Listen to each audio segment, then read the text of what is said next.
Olá, olá, boa tarde. Aguardar o nosso convidado.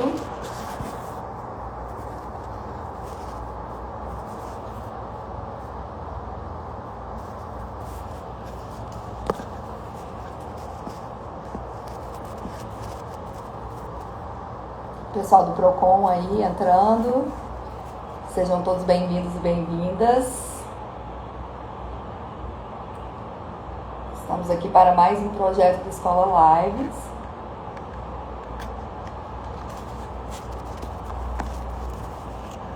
Só aguardar o nosso convidado.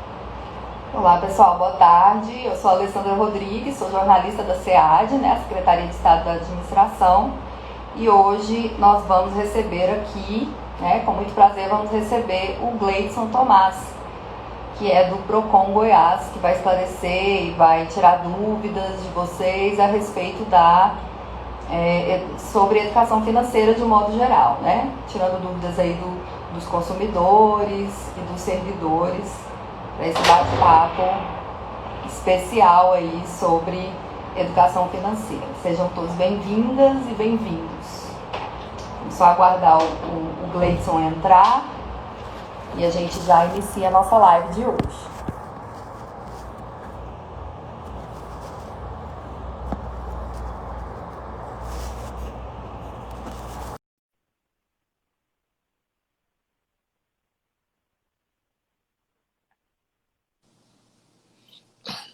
Olá, Gleidson. Olá, boa tarde, tudo bem? Boa tarde, Gleidson, tudo bem? Muito obrigada pela sua participação. Estamos aqui em mais uma edição do Projeto Escola Lives, né, da Escola de Governo, com a Secretaria de Estado de Administração do Estado de Goiás. E hoje nós temos o prazer em recebê-lo aqui para esclarecer as dúvidas dos nossos seguidores, principalmente em um público formado por servidores públicos, né, efetivos e comissionados do Estado de Goiás, mas também temos a participação dos nossos seguidores de um modo geral, nas redes da Escola de Governo, nas redes da SEAD, né? E agradeço muito pela sua participação e disposição em bater esse espaço conosco aqui. Sim, a satisfação é toda nossa, né? Ter mais um canal para levar essas informações, principalmente aí para os servidores públicos, né? Que é a parte que muitas vezes acaba tendo dificuldade financeira, né? Muitas vezes por causa de empréstimos consignados. Então, assim, a nossa intenção aqui, nós selecionamos, né, alguns pontos que de fato interessam ao consumidor, para a gente não ficar perdendo esse tempo valioso aí nesse horário, para poder dar essas informações para o consumidor. A gente conta com a participação também das pessoas que estão acompanhando, com algum questionamento que porventura tiver. Ah, claro. Deixa eu só apresentar, pessoal, o Gleidson. O Gleidson Tomás, ele é especialista em direito do consumidor, ele é servidor público, gestor de finanças e controle, gerente de pesquisa e cálculo do Procon Goiás, né? O Procon, certamente nós, enquanto cidadãos, já procuramos aí o Procon alguma vez na vida, né, o Gleidson? O Procon, ele é o Programa Estadual de Orientação e Proteção do Consumidor, né? Atingindo aí diretamente a atender os direitos do próprio consumidor. O Gleidson, para a gente começar, talvez é interessante a gente tentar mostrar, né, já que o tema da nossa live hoje é sobre educação financeira, eu gostaria que você falasse um pouco sobre algumas noções básicas, né, desse direito do consumidor. O que é o direito do consumidor? E em que momento o consumidor ele tem o direito de procurar, né, órgãos aí de proteção, né, que protege essa relação entre o consumidor e o comércio, de modo geral. Gostaria que você falasse aí um pouco sobre algumas ideias, algumas noções básicas do que é esse direito, né, do consumidor. Bom, o Código de Defesa do Consumidor, ele é bem amplo, né? Então, assim, tem uma cobertura, uma proteção bem ampla para o consumidor, é modelo para outros países esse Código de Defesa do Consumidor brasileiro, né? Então, assim, o consumidor bem informado, ele vai atrás dos seus direitos, ele busca esse conhecimento, né? Porque se ele não tiver esse conhecimento, ele não consegue sequer fazer essas reclamações. Por exemplo, alguns pontos que eu gosto sempre de abordar e que ainda causa, infelizmente, ainda causa dúvida para o consumidor, em relação à venda casada, a questão do cadastro de reclamações fundamentadas, para fazer um acordo de dívida, o que o consumidor precisa observar, troca de produtos. Então, é importante que ele conheça os seus direitos e aí sim passa a exigir, porque às vezes ele acredita que tem algum tipo de direito que na realidade ele não tem e outras vezes ele acaba deixando de lado algo que ele poderia fazer reclamação. Por exemplo, troca de produtos. Quando o consumidor adquire um produto, por lei, existe a garantia legal, que é a garantia de 90 dias para produtos duráveis. Então, por exemplo, ele comprou lá um celular na loja e veio uma garantia de fábrica, que é uma garantia de 9 meses, que, somada à garantia legal, dá aquela garantia que a gente conhece, que é a de 12 meses, que é a garantia de 1 ano. Então, quando ele compra esse produto, se porventura ele acabou de tirar esse produto da loja, chegou em casa e percebe que esse celular não funciona, ele não tem esse direito de trocar. A loja não é obrigada a trocar, o que muitos consumidores não sabem. Então, às vezes, ele compra o produto, não funciona, ele vai na loja, olha, você precisa trocar porque esse produto aqui está com defeito. Não.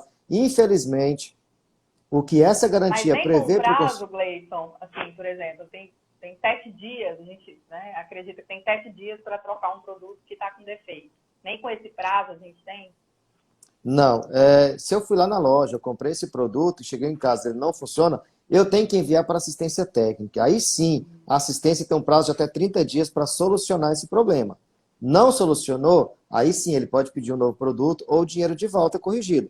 Agora, se ele comprou esse produto fora da loja física, fora do estabelecimento comercial, ou ele tenha comprado pela internet, ou foi um vendedor até a casa do consumidor, ou ele comprou pelo WhatsApp, que está muito comum hoje em dia, até as lojas vender pelo WhatsApp para o consumidor. Então, nesse caso, ele não teve a condições de ver o produto, dá esse direito de arrependimento, é o prazo de reflexão. Independentemente se tem problema ou não, olha, recebi o produto, não quero mais, eu tenho esse prazo de até 7 dias para devolver o produto e qualquer valor que porventura eu paguei, eu tenho direito de ser ressarcido. Agora, se eu comprei na loja física, não, eu não tenho esse direito de arrependimento.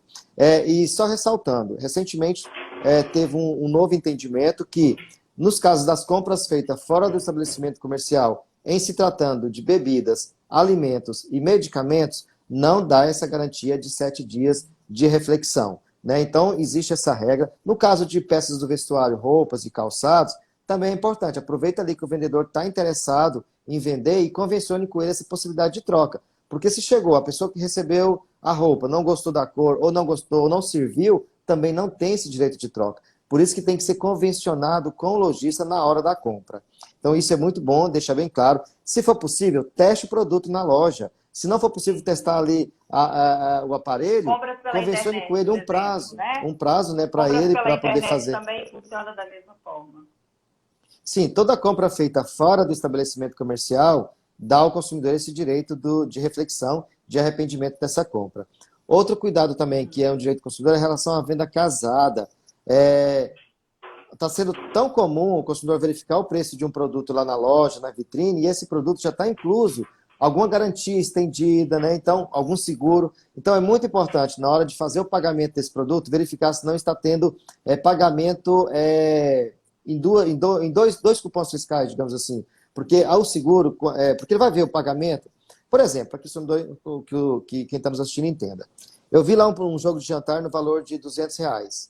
Na hora de fazer o pagamento, eu percebi que um valor foi de 190 e outro foi de 10. Ou seja, deu os valores que ele viu de R$200. Só que se tratando de garantia estendida, se ele não autorizou a contratação, ou seja, ele foi empurrado, ele tem esse direito de pedir o cancelamento, se ele foi pago algum valor, o reembolso, porque além de configurar a prática abusiva, a venda casada, que é atrelar a contratação de um produto ou de um serviço a outro, configura também crime nas relações de consumo. Então é muito importante que o consumidor fique atento para que, se não for do interesse dele contratar, observar para ver se ele não está levando algum tipo de serviço atrelado à compra de outro. E assim, Gleison, a gente precisa entender, né? O consumidor ele precisa saber conhecer os seus direitos, né? Os direitos do consumidor antes mesmo até de procurar o PROCON. O que hoje o PROCON recebe mais atendimento? Qual que é a maior demanda hoje do PROCON de atendimento desse consumidor? Só para a gente tentar entender em que momento o consumidor ele deve procurar o PROCON e qual momento que ele não deve procurar o PROCON e que hoje o PROCON recebe muita demanda de serviços que às vezes o PROCON não consegue atender ou porque o consumidor não tem conhecimento a esse direito. Olha só, antes da pandemia, era normal, justamente porque tem um número maior de clientes, o segmento de telefonia e de assuntos financeiros, bancos no geral, tem um número maior de atendimentos, porque tem um volume maior de clientes. Então, não diria normal, mas é natural que eles figurassem no ranking de reclamações fundamentadas. Com a pandemia, como os consumidores passaram a comprar muito pela internet, nós tivemos um grande acréscimo de reclamações relacionadas a compras feitas pela internet. Então, se você for verificar do ano, no mesmo período de março até agora, do ano passado, comparado com esse ano, nós tivemos um aumento de 126% no número de reclamações relacionadas a compras feitas pela internet. E mesmo com o PROCON não estando fazendo atendimento de forma presencial, nós temos uma plataforma que é o PROCON Web, que está dentro do site do PROCON, basta ele entrar, faz um cadastro rápido, ele pode fazer todo o atendimento que é feito de forma presencial por lá. Então ele pode solicitar cálculo, pedir informações, fazer reclamações, fazer bloqueio de telemarketing, denúncias, tanto anônima quanto identificada. Então existe esse canal que está disponível na internet. E a gente tem um acúmulo muito grande de serviços justamente por causa dessa facilidade que ficou agora durante a pandemia de fazer essas reclamações em casa. Outro ponto, existe também uma plataforma que eu também gosto muito de utilizar e que vale a pena também o consumidor experimentar, que é uma plataforma do Ministério da Justiça, que é o www.consumidor.gov.br. Nessa plataforma, ele pode fazer as reclamações que ele quiser, as empresas que estão cadastradas lá têm um prazo para resolver para o consumidor, para dar uma tratativa nessa reclamação. Normalmente, de 8 a 10 dias, o consumidor consegue ter solucionado as suas demandas. Só para você ter uma ideia, estava olhando hoje, eu tenho 32 atendimentos no PROCON, no consumidor.gov, e as 32 demandas que eu tive, todas eu tive solução. Então, vale a pena sim, até porque, futuramente, é um estudo aí do Ministério da Justiça, futuramente, para o consumidor entrar com algum tipo de ação judicial relacionado a consumo, primeiramente, ele vai ter que ter tido esse contato com a empresa por meio do consumidor.gov, exato, para mostrar que a empresa realmente não resolveu o produto, não resolveu o problema durante o atendimento ali preliminar administrativo. Então, o primeiro passo é procurar a empresa, né? Se a empresa não resolver aquele problema, por exemplo, telefonia, né? Que é o que você apontou como principal reclamação, mas é porque também é a principal, a gente utiliza muito, né? E temos muitas empresas de telefonia no Brasil.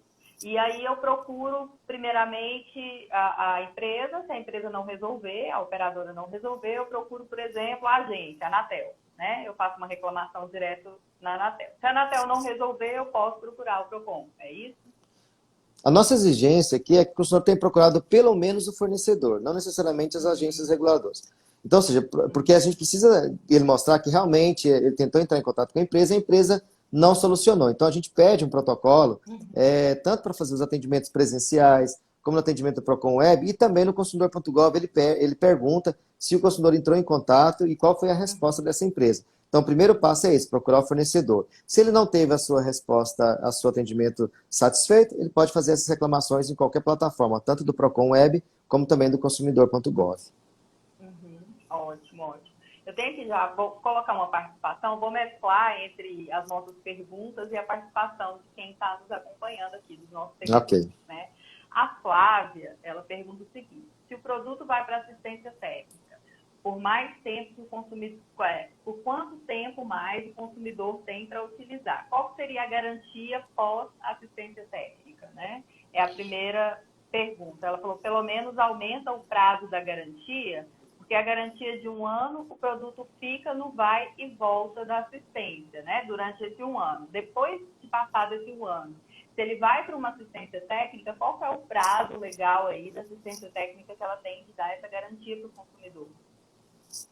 Olha só, o prazo que o produto ficou na assistência técnica, isso não exclui do prazo original da garantia. Se a garantia era de 12 meses e ficou 30 dias, ele não acrescenta um mês a mais nessa garantia, não. Ela continua pelo mesmo prazo previamente estipulado. Agora, se ele está tendo sucessivos problemas, sucessivos envios de produto para garantia, o entendimento do PROCON é que, a partir do momento em que está tendo sucessivas problemas relacionados com o mesmo produto, ele já não precisa mais enviar para assistência técnica. Aí sim, a gente já vai abrir uma reclamação para que seja dada a solução de imediata para o consumidor, ou a devolução do produto, ou a entrega de um novo produto. Normalmente o entendimento é que até, no máximo, 3 idas na assistência técnica. Não resolveu, já pode procurar o PROCON para a gente fazer outra tratativa para poder trocar esse produto. Porque, de fato, o consumidor vai ficar levando e trazendo esse produto da assistência técnica até que a garantia ela chega no fim e o consumidor não tem condições mais. Então, isso aí configura um vício de qualidade, né, uma má prestação do serviço. Oculto, então, né? caso... Também. Exatamente.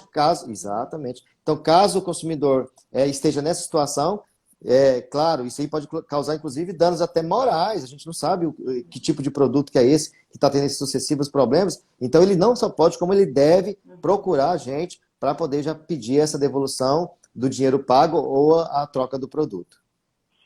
Gleison, a gente tem aí 1 ano de garantia, em média, né, desses produtos eletrônicos. Vou dar um exemplo de uma televisão. E aí tem 1 ano de garantia. 1 ano e 1 mês a minha TV estragou. Isso configura já vício oculto ou não? Acabou a garantia, acabou. Eu tenho que levar para assistência e pagar o conserto. O vício oculto é aquele que já adquiriu o produto com esse problema, só que não teve condições de verificar. E com o passar dos anos, dos meses, ele identificou esse vício oculto. Se for comprovado que o vício era oculto, a garantia ela começa do prazo em que a identificação do problema ocorreu. Então, mesmo que tenha uma garantia de 12 meses e no 6º mês ele identificou esse vício oculto, o prazo começa a partir dessa data da identificação do problema. Então, ele vai ter 12 meses para solucionar a partir dessa identificação do vício oculto. Ótimo, ótimo. A Tereza, só tomar aqui a participação da Terezinha Mota, né? Ela disse que esse tipo de problema, de que levar na assistência, vai e volta, acontece muito em Goiânia. Isso é um detalhe. Sim. Se o produto que ele adquiriu não tiver assistência técnica na cidade, o comerciante que vendeu o produto para o consumidor, ele também tem a obrigação de encaminhar esse produto para assistência técnica também. Então, ele é solidário na solução do problema do consumidor também. Ótimo, ótimo. Gleison, vamos falar de um assunto agora que, né, chama a atenção aí de todo mundo, até porque essa liberação de crédito começou aí de uns 15 anos, 10 anos para cá, né? Então, hoje é muito fácil encontrar um cidadão que tem aí um cartão de crédito. Então, vamos falar um pouco sobre o uso do cartão de crédito, né? A gente sabe que nós precisamos ter alguns cuidados no uso do cartão de crédito, porque nós temos um limite, né, nesse cartão, e aí vamos passando o cartão, tendo essa impressão de que a gente nunca vai esgotar, né, essa fonte, esse limite, e aí a gente nunca vai pagar, e de repente chega a fatura e vem a surpresa, né? Quais os cuidados que o consumidor deve ter aí com o uso do cartão de crédito? Bom, primeiro, nunca achar que aquele saldo, né, aquele limite que está disponível é uma renda do consumidor. O cartão de crédito ele pode ser um aliado mesmo do consumidor, não é um malefício, desde que usado com consciência, que o consumidor tenha o controle e quita integralmente a fatura na respectiva data do vencimento. Ele pode ter alguns benefícios, inclusive um prazo maior, às vezes é preciso comprar algum medicamento, alguma coisa de urgência, ou uma compra de passagens, que normalmente utiliza o cartão. Então, ele pode ser sim um aliado para o consumidor. Agora, aquela questão de pagar o valor mínimo e aquele todo mês ir virando uma bola de neve, o governo federal ele criou, por meio de resolução do Banco Central, alternativas, ou seja, criou novas normas para evitar essa bola de neve. Então, como que funciona?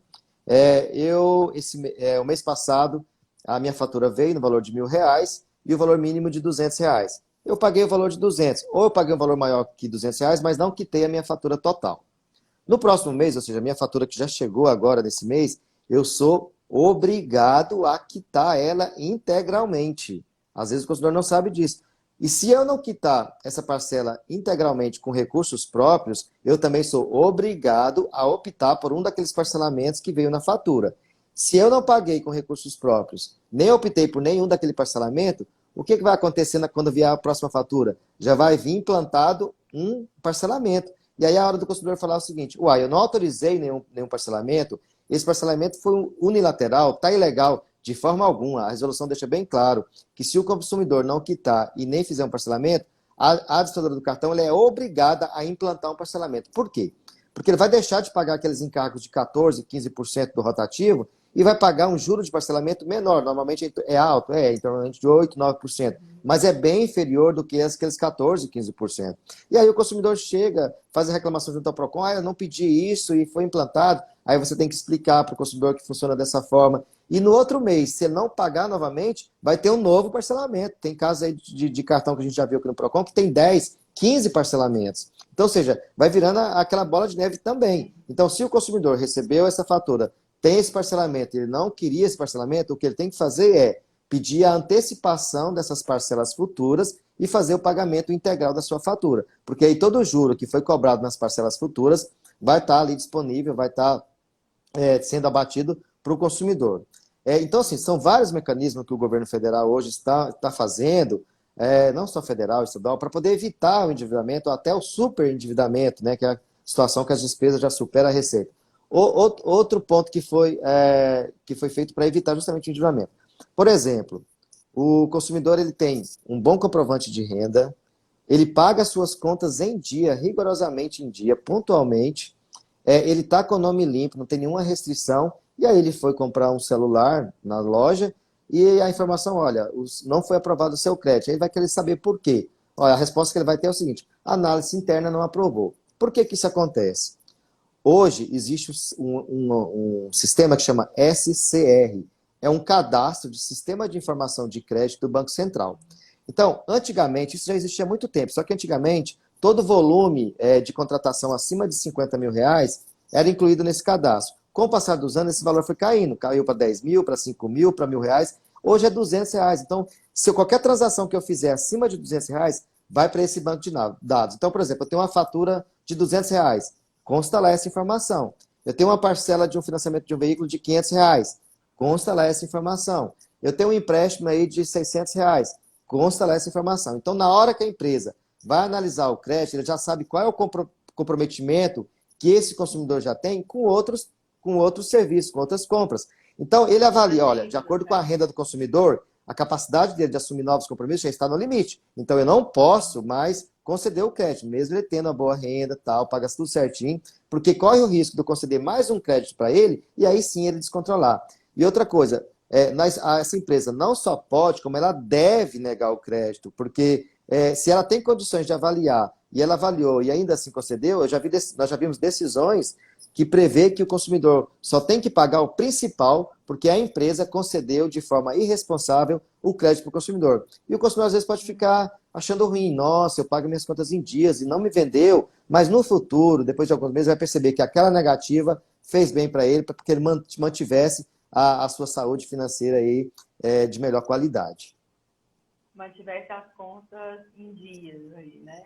Exatamente. E no cartão de crédito que eu disse aquela hora, toda vez que faz um parcelamento, parte do limite do consumidor disponível fica comprometida. Então é por isso que o consumidor, aquele consumidor que quer gastar, não fica satisfeito, porque ele vai diminuir um pouco o que ele teria disponível para utilizar e vai ser obrigado a pagar. Então, ou seja, em alguma parte, para o consumidor às vezes pode ser ruim, ele pode não gostar, mas é para o bem dele, é para manter as contas dele no azul. Por isso que isso está acontecendo hoje em dia. Aí esse limite com o parcelamento, ele vai liberando à medida que você vai pagando as parcelas. Exatamente, libera correto. um pouco desse limite. Agora, você disse, Gleison, que foi automaticamente depois que você fica devendo a sua fatura do cartão de crédito, a empresa já parcela para você, né? Te dando essa opção de pagar essa fatura parcelada.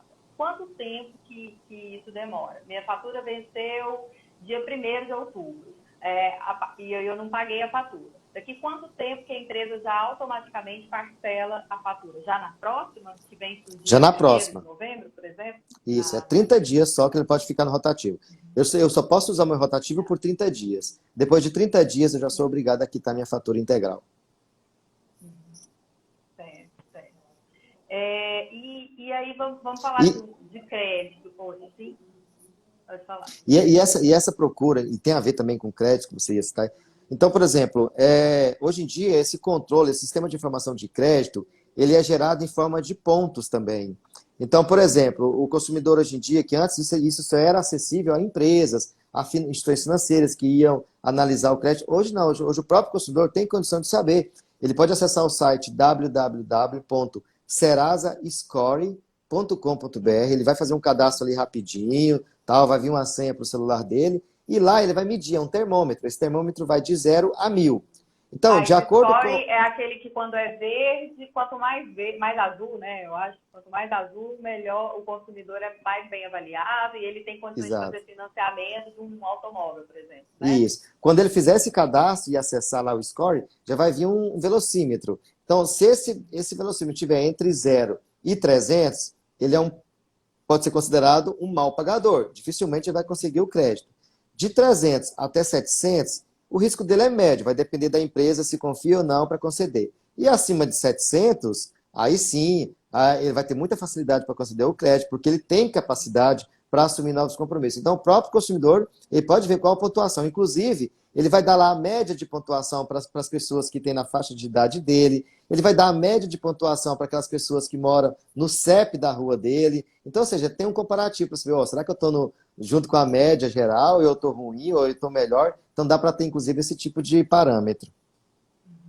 E esse é diferente desse outro cadastro do Banco Central que as empresas utilizam, né? Esse score, ele é Isso, diferente. é diferente, mas ele acaba também influenciando no score. O pagamento em dia, ele pode influenciar nesse score também, mas na hora de verificar a capacidade de assumir novos compromissos, existe esse sistema de informação de crédito que eles também analisam. Sim, E às vezes uma dívida do consumidor é antiga, por exemplo, a empresa ela só pode cobrar uma dívida do consumidor no prazo de até 5 anos. Então, por exemplo, eu tenho uma dívida que venceu em 2015. Então, durante 5 anos, a empresa pode negativar o nome do consumidor no cadastro de proteção ao crédito, no SPC, no Serasa, tal, e pode cobrar essa dívida também judicialmente. Passou esses 5 anos, e é bom que se ressalte que a dívida é contada da data do vencimento. Vamos supor, se a empresa demorou 1 ano para incluir o nome do consumidor no cadastro, ele só pode ficar por mais 4 anos, que é da data do vencimento, não na data que a empresa incluiu no cadastro. Então, durante esses 5 anos, a empresa não. O nome do consumidor já saiu desse cadastro, porque só pode ser mantido 5 anos. E ela não entrou com nenhuma ação de cobrança nesse período. A empresa ela não pode mais cobrar essa dívida do consumidor e nem negativar. Mas a dívida interna, ela permanece. E se o consumidor não procurar o credor para negociar, ele pode ter problema. Acontece muito o consumidor precisar fazer um financiamento habitacional e, de repente, ele ser informado que havia uma dívida lá interna, a dívida não prescreve, né, a dívida mesmo, prescreve assim a ação de cobrança, a negativação, mas ela está lá. E aí o consumidor pode ter problema, porque ele vai ter essa recusa do crédito por causa dessa dívida antiga, e mesmo que ele eu vou pagar então essa dívida antiga aí, para mim ter a aprovação de crédito. Não é garantia nenhuma, porque essas dívidas antigas, normalmente, quando o consumidor paga, o banco vai falar assim, não, ainda quero mais 1 ano para avaliar como é que vai ser a postura de crédito desse consumidor. Então, ou seja, não é uma garantia. Então, se o consumidor tem alguma dívida antiga, ele está com o nome limpo, tudo certinho e tal, não tem ação de cobrança, procure o credor, porque futuramente ele pode ter problema com isso. Agora, esses créditos antigos, normalmente essas empresas, os bancos, passam para escritório de cobrança. Aí é aquele saco que todo consumidor já deve ter passado. Liga, olha, tem que pagar a sua dívida, olha, estamos entrando com ação de cobrança. Isso daí é claro que elas não podem entrar, mas elas acabam fazendo isso com o consumidor. Então, o ideal é procurar o credor. Nós temos um serviço aqui no Procon que faz essas tentativas de acordo para o consumidor. Mesmo não sendo obrigatoriedade da empresa negociar, a gente consegue aí acordo em mais de 80% das nossas tentativas. E, normalmente, quando o Procon tenta intermediar, ele consegue mais vantagem na intermediação do que o próprio consumidor. Então, vale a pena também procurar o credor, mesmo essas dívidas antigas, para tentar negociar. E se você negociar esse acordo de forma parcelada, muita atenção. Digamos que você teve um desconto ali de 50% para negociar. Tem que pagar rigorosamente essas parcelas em dia, Porque se você atrasar qualquer uma parcela de acordo, automaticamente ele pode ser quebrado, todo o desconto que o consumidor tinha vai por água abaixo, a dívida volta a contar inicialmente e você vai ter aqueles abatimentos dos pagamentos que ele fez. Então, se vai fazer um acordo, verifica a sua situação econômica, sua situação financeira, o que você tem de compromisso, dá para assumir mais essa parcela? Dando para saber essa parcela, tudo bem, firma um acordo, e aí a partir do momento do pagamento da primeira parcela, como já não existe parcelas vencidas e só parcelas vincendas, a empresa também é obrigada a retirar o nome do consumidor dos cadastros de proteção ao crédito. Nossa, muito bom, muito preciosas aí as dicas, né, o Gleison? Estamos aqui, pessoal, é mais uma edição do Projeto Escola Live, estamos aqui hoje com o Gleison Tomás, que é especialista em direito do consumidor e está aqui representando o PROCON, ele é servidor público também. Gleison, então, essa história de que a dívida caduca, né, a cada 5 anos, essa dívida caducou, mas fica no histórico, né, do CPF desse consumidor. Sim, ele não fica no histórico.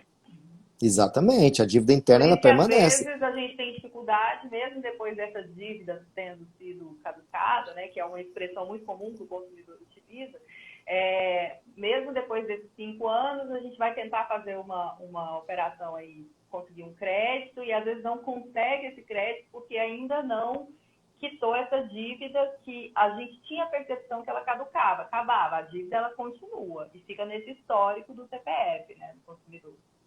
Sim, fica nesse histórico e futuramente ele pode ter problema. Então é melhor quitar elas agora, para se futuramente ele precisar de um crédito, ele já ter passado por toda aquela avaliação que os bancos hoje em dia fazem com o consumidor. E nesse caso também pode impactar, inclusive, no score na pontuação do consumidor também. Então, é muito importante quitar essas dívidas. Ela só caducou, digamos, a possibilidade de negativar e de cobrar judicialmente. Né? Então, mesmo que essas empresas falem, tá vindo a mensagem aqui, vai ser ingressar com ação judicial. Na verdade, não vai. Isso, na hipótese alguma, ele vai ser possível fazer isso.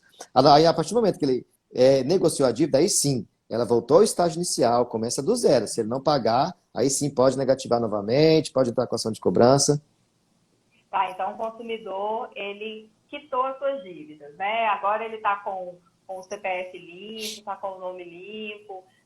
Uma empresa pode negar um crédito para ele?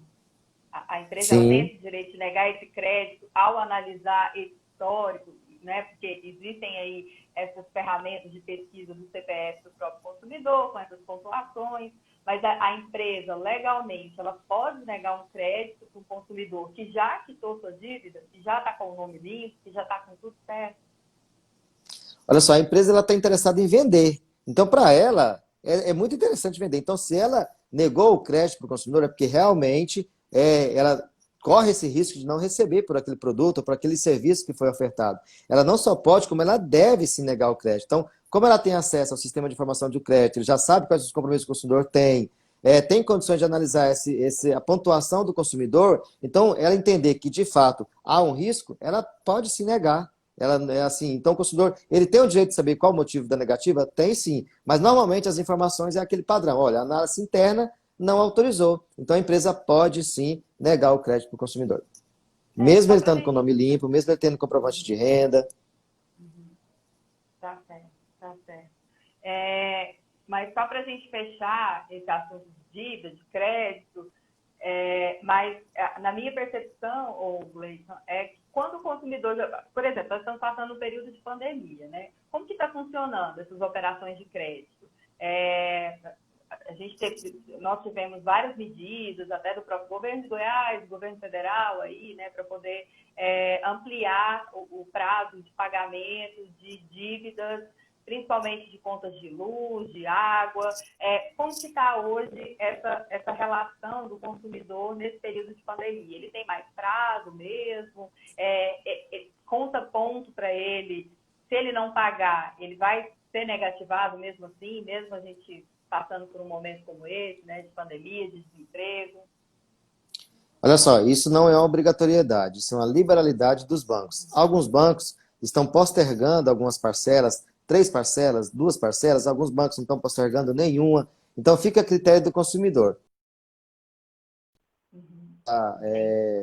Postergação dessa parcela para o futuro, às vezes vai colocar essas 3 parcelas que venceriam agora para o final do contrato, ele tem que ver quais são as regras, porque em alguns casos, essa parcela vai estar incluso os juros remuneratórios, que é o juro do financiamento. Então, não é que ele vai deixar para pagar essa parcela igualzinha no final do contrato, não.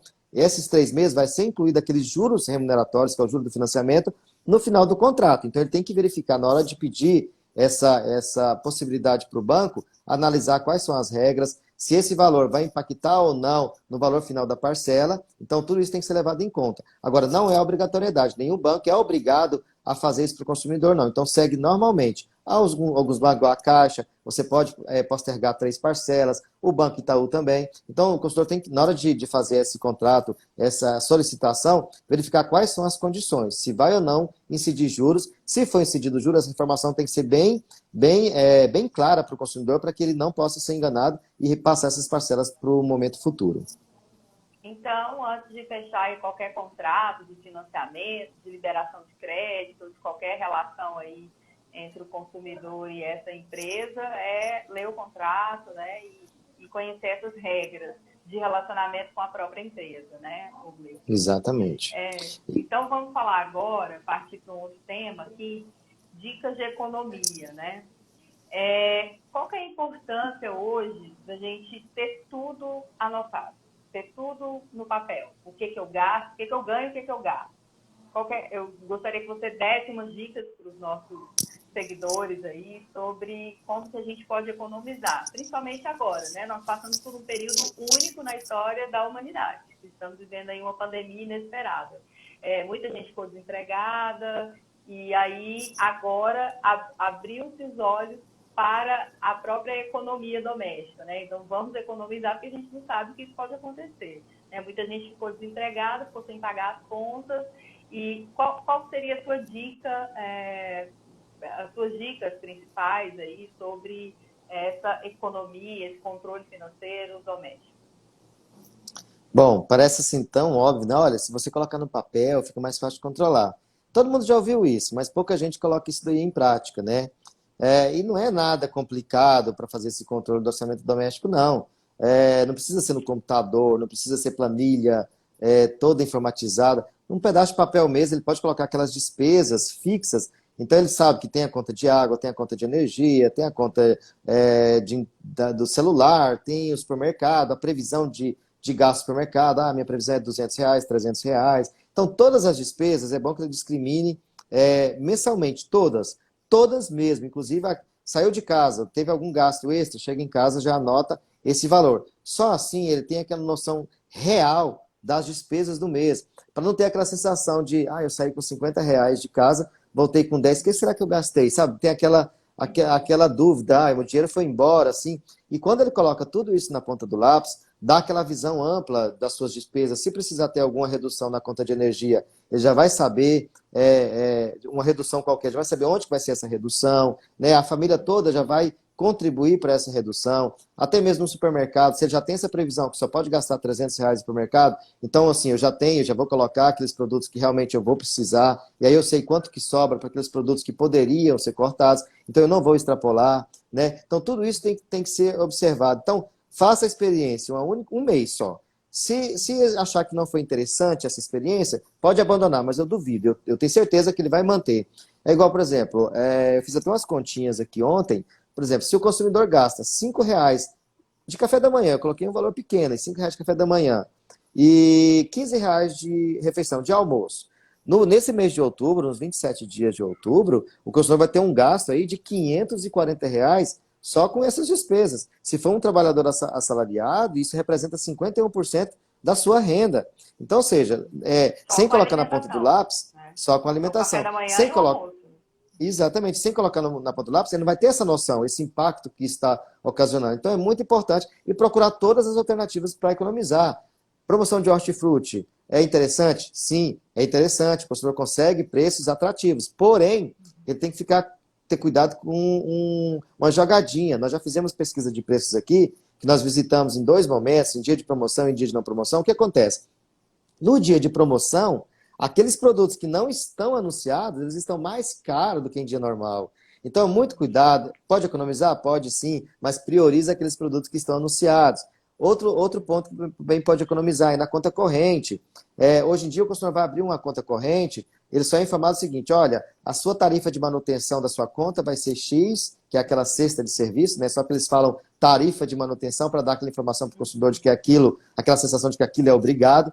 Então, por exemplo, existe um serviço chamado pacote de serviço essencial, que é um padrão do Banco Central e que todo banco tem que fornecer para o consumidor. Isso aí está incluso 4 saques durante o mês, ele pode fazer 20 saques durante 30 minutos, que só vai contar um evento. Então ele tem esses 4 saques, tem 2 transferências bancárias, tem 2 extratos bancários. Se ele for um consumidor que utiliza cheque, até 10 folhas de cheque gratuitamente, consultas ilimitadas pela internet. Então, se esse serviço que faz parte do pacote essencial já supra a necessidade do consumidor, como no caso do nosso servidor público, que a gente passou do Itaú para a Caixa, então, ou seja, eu mantive a minha conta do Itaú, porém, eu fui lá e pedi para cancelar o pacote de serviço. Então, eu tenho a minha conta hoje no Banco Itaú, não pago um centavo, eu tenho manutenção zero, custo zero da minha conta, e está lá mantida, porque é uma conta antiga e tal. Então, ou seja, vá até o banco. Se esse serviço já supra a necessidade, vá até o banco, olha, eu não quero esse pacote de serviço que eu contratei. Mesmo que o banco fale, não, você precisa, vamos reduzir então para outro. Não, eu vi na live da Escola do Governo que eu tenho direito sim, eu quero esse cancelamento aqui desse serviço. Se houver alguma recusa por parte da empresa, você fala, então tá, eu vou no Procon para fazer a reclamação. Eu duvido, na hora ele vai fazer esse cancelamento desse serviço para o consumidor. E o consumidor também tem que ter muito cuidado, né, Gleison, é importante a gente falar isso, das contas digitais. Né? Muitas contas digitais oferecem, você não vai pagar manutenção, o consumidor não tem custo, tem custo zero, basta baixar o app da conta digital, mas se ele atrasa um dia da fatura do cartão de crédito ou se ele entra no cheque especial, o juro é muito mais alto do que as demais contas. Né? Então, vale a pena fazer uma pesquisa aí, né, dessa taxação de juros. Né? Exatamente, taxa, ele é isento de taxa, mas no caso de algum atraso, na verdade eles acabam torcendo, né, parece, para o consumidor entrar em atraso para poder ter essa receita. Tanto é que quando o consumidor está pagando as faturas direitinho, eles aumentam o limite para justamente incentivar o consumidor a ter esse gasto para poder entrar no rotativo. Mas aquele consumidor que é consciente pode aumentar o limite dele para o valor que for. Ele já sabe, ele tem consciência de qual é o valor que ele pode gastar e somente até ali que ele sabe que pode ir. Esse limite, quando ele aumenta automaticamente pela instituição financeira, né, pelo banco, eu posso solicitar que esse limite não aumente ou não? É a empresa que aumenta automaticamente, eu não posso pedir para que mantenha aquele limite que eu tinha solicitado desde o início. O consumidor pode até pedir para que seja reduzido. Forma de controle, né, do consumidor. Eu não quero gastar mais do que isso. Eu não quero, olha, eu tenho R$500 de limite. Eu não quero ter 1.000, porque senão eu vou gastar 1.000, né? Então, se ele quer fazer esse próprio controle, ele pode solicitar para a empresa, olha, não quero que aumente meu limite. Mesmo que ele tenha um bom relacionamento com a instituição financeira. Se o consumidor não tem esse controle, ele sabe que ele não consegue se conter, se ele vê o dinheiro, ele vai gastar, claro, ele pode ir lá pedir para o banco reduzir. Mas o banco ele pode aumentar o limite independentemente da autorização ou não do consumidor. Claro, vai depender do consumidor, se eu vou usar ou não. Ele pode até me dar um limite, mas eu sei até onde eu posso ir. Mas se o consumidor quiser, pode entrar em contato com o banco e pedir para que seja reduzido esse limite aí, até mesmo para ele não confundir ali o que é dele e o que é do banco, para não ter esse problema. Principalmente pessoas mais idosas, para não ter essa confusão aí também na hora de utilizar. Bom, são muitos assuntos, né? Nós estamos nos minutos finais. Mas são assuntos interessantes que está no dia a dia, né, nosso, tanto do servidor público, do cidadão comum, né, então, da sociedade de um modo geral. Aí você tinha falado do supermercado, a dica leva a lista de compra. Leva a lista de compra do supermercado para comprar exatamente o que é item essencial.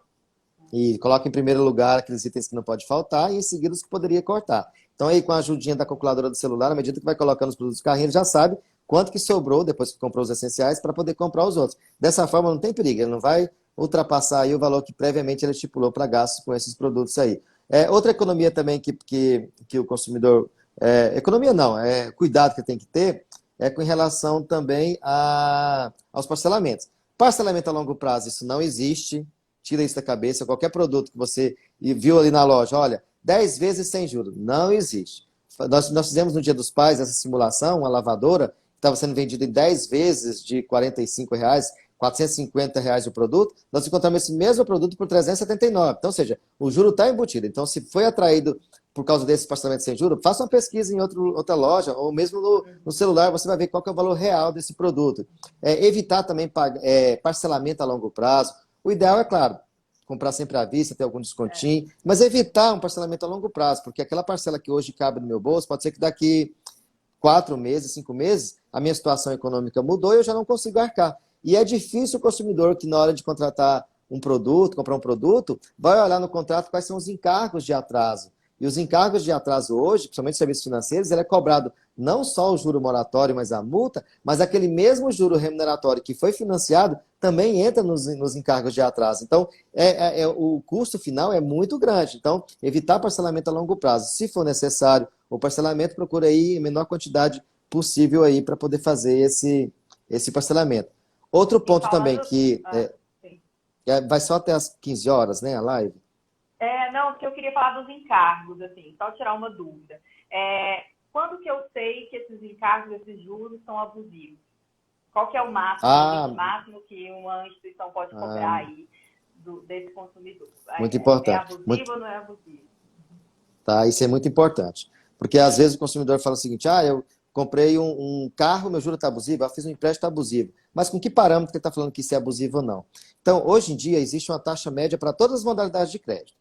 Se for lá na planilhinha, na tabelinha, porque os bancos são obrigados a informar para o Banco Central quais são as taxas praticadas em todas as modalidades. Então, tem a média do consignado do servidor público, tem a média para o consignado de iniciativa privada, para o INSS, tem a média do financiamento de veículo zero, tem a média de juros do CDC, tem a média de juros para toda modalidade. Então, se a taxa de juros contratadas estiver acima da média, entende-se que está tendo uma taxa de juros abusivos. Então, ou seja, quando o consumidor solicita um cálculo revisional aqui junto ao PROCON, a primeira coisa que a gente olha é a taxa de juros. Está dentro da média? Sim, então não há nenhum indício de abusividade. Está acima da média? Nós refazemos esse laudo, utilizamos a taxa média aplicada para aquela mesma modalidade de crédito e entregamos esse cálculo junto com um laudo técnico para que ele possa ingressar junto ao Poder Judiciário. E tem várias decisões da Justiça no entendimento favorável, que, nesse caso, para que seja dado aquele equilíbrio que o Código de Defesa do Consumidor prevê entre consumidor e fornecedor, nada mais justo do que utilizar a taxa média do Banco Central. Até porque essas taxas nem deveriam ser tabeladas, de fato, porque o mesmo cliente, eu e você, somos clientes do Banco Itaú, mas nós temos um relacionamento diferente. Então, pode ser que eu, que não costumo pagar as minhas contas certinho, eu vou ter uma taxa de juro maior, e você que tem um relacionamento melhor, vai ter uma taxa de juro melhor para você. Então, ou seja, o mesmo banco, inclusive, tem taxas diferentes. Então, por isso tem que verificar o que é abusivo, o que não é abusivo, com base na taxa média que é divulgada pelo Banco Central. Certinho. O Gleison, nós temos algumas participações aqui, e é importante a gente contabilizar, até porque o nosso tempo está acabando.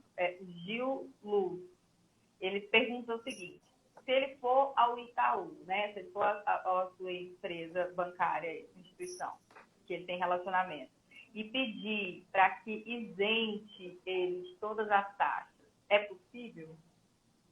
Sim, essas taxas, ele tem que ver o seguinte, o que ele pode pedir a isenção é de algumas tarifas. Essas tarifas é aquela que está inclusa no pacote de serviço essencial. Então, ele pode pesquisar na internet quais são os serviços que estão no pacote essencial.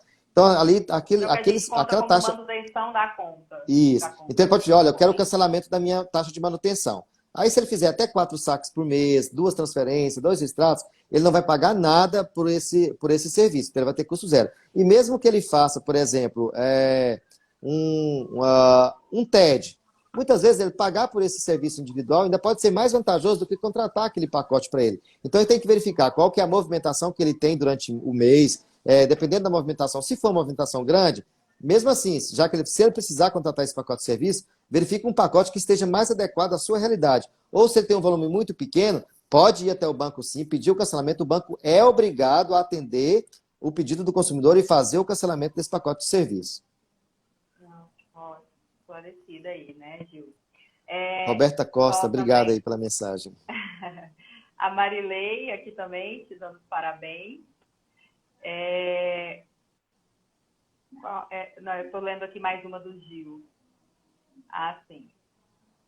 Qual o argumento que ele deve utilizar quando ele vai pedir a isenção dessa tarifa Tá. de serviço?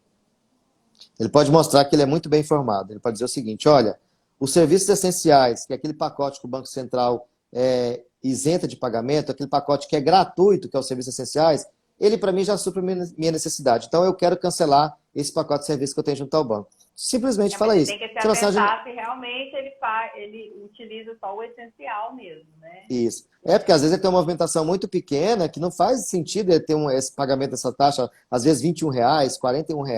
Então, ou seja, se ele vê que realmente não precisa, ele pode ir pedir o cancelamento. Então ele vai ter, igual eu tenho movimentação muito pequena no Banco Itaú. Então eu acabo não tendo nenhum tipo de custo. Eu tenho custo zero na minha manutenção dessa minha conta do Banco Itaú. Ótimo. E aí também, você já agradeceu aí a Roberta Costa, nossa superintendente da Escola de Governo. Obrigada, Roberta, aí, pela participação, sempre assistindo e acompanhando a gente aqui, né? Ela parabeniza você pelo seu trabalho, na defesa aí dos direitos do consumidor, tá? Está falando que é excelente live. Inclusive, o Gleison, tem vários assuntos que nós poderíamos tratar, né, que gerariam em outras lives. Eu já quero premeditar aqui um convite para vocês. Estamos já mais na metade do mês de outubro. Novembro tem a famosa Black Friday, né? E aí o consumidor está aí desesperado para... É o momento que ele começa a receber a primeira parcela do 13º, né? E aí ele quer adquirir aí, principalmente produtos eletrônicos. E eu gostaria de convidá-lo para participar aqui conosco, para a gente dar a dica aí para o consumidor, dos nossos seguidores, sobre esse consumo nesse período, né? Em que o Brasil inteiro passa a utilizar aí a parcela do SPC para poder comprar e adquirir produtos na relação. Aí. Claro, sim, maior prazer. A gente pode sim participar para poder orientar o consumidor. Tinha um outro assunto, Gleison, que eu gostaria de abordar com você, que também acho que geraria uma nova live, né? Mas aí tem uma participação de um seguidor aqui, que eu acho importante a gente falar ainda sobre cartão de crédito, mas que é sobre a compra de imóveis, né? Mas aí a gente deixa para a próxima participação, que a gente pontuou como pergunta, questionamento, mas a gente não conseguiu entrar, né? Porque são muitas dúvidas aqui. A Flávia perguntando se pagamento com cartão de débito pode ser cobrado no caso de mudar para esse pacote essencial. Então, assim, se ela tem um cartão de débito do banco, né? E aí ela utiliza esse cartão de débito o tempo todo. Isso está dentro do pacote de serviço essencial? Ela não tem limite para usar esse cartão de débito, né? Sim, está dentro do pacote. O fornecimento de um cartão com função débito está incluso no pacote de serviços essenciais. Claro, se ela perdeu, se ela quebrou ou precisou solicitar uma segunda via, aí sim tem a tarifa. Mas mesmo que se ele tivesse o pacote de serviço, mesmo nesses casos de ele precisar solicitar, ele teria que pagar também, de qualquer forma. Então, ou seja, no pacote de serviços essenciais também já está incluso a manutenção. Então, ou seja, se o cartão de débito vencer, o banco também é obrigado a enviar outro para o consumidor sem nenhum custo também. Só se o consumidor precisar, ele quebrou, foi um mau uso, e precisar solicitar uma segunda via, aí sim, nesse caso, pode ser cobrado pela emissão dessa segunda via do cartão. Tá ótimo. Gleison, então nós estamos aí nos 2 últimos minutos finais. Eu gostaria que você deixasse aí alguma dica essencial para o consumidor, tanto de economia e observação aí dos seus próprios direitos, onde ele pode procurar, né? Onde ele pode procurar o PROCON, por quais canais que ele pode procurar o PROCON para conhecer esses principais direitos, antes até de assinar um contrato com qualquer instituição financeira ou com qualquer loja que ele tenha interesse em adquirir crédito ou adquirir algum produto, compra parcelada, como que ele faz para procurar o PROCON, né? Quais são os canais de atendimento?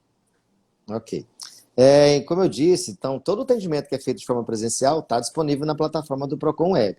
Para o consumidor que está no interior, é só ele acionar para fazer denúncia ou qualquer tipo de informação. O telefone é o 62-3201-7124. Para aquele consumidor que está na capital, o telefone é o 151 para denúncia e informações também. E ele vai acessar o site do PROCON, que é o www.procon.go.gov.br. Ele vai clicar no banner PROCON Web, ele vai fazer um cadastro ali rapidinho. Então, por esse canal, ele vai poder solicitar cálculo, tem cálculo de dívida, quer saber se a empresa está cobrando certo ou não. Ele pode fazer a tentativa de acordo, de negociação de dívida no atendimento normal, fazer reclamações, fazer denúncias, solicitar bloqueio de telemática, aquelas ligações que o senhor recebe, pessoa oferecendo as coisas.